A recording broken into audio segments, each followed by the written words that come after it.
C'était un berger, une trentaine de moutons couchés sur la terre brûlante se reposaient près de lui. Il s'était retiré dans la solitude où il prenait plaisir à vivre lentement avec ses brebis et son chien. Il avait juré que ce pays mourrait par la manque d'arbres.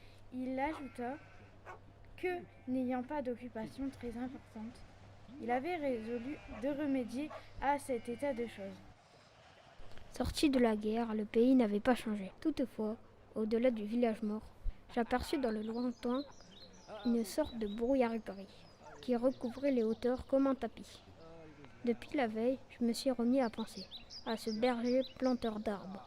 10 000 chênes, disais-je, occupent vraiment un très large espace. Les chênes de 1910 avaient alors 10 ans et étaient plus hauts que moi et que lui. Le spectacle était impressionnant.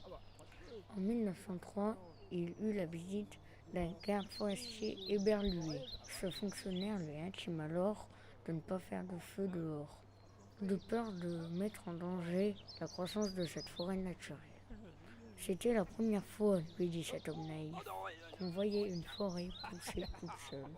Les villages se sont reconstruits peu à peu.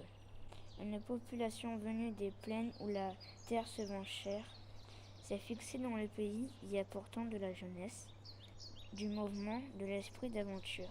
Si on compte l'ancienne population, méconnaissable depuis qu'elle vit avec douceur, et les nouveaux venus, plus de 10 000 personnes doivent leur bonheur à Elzéar Bouffier.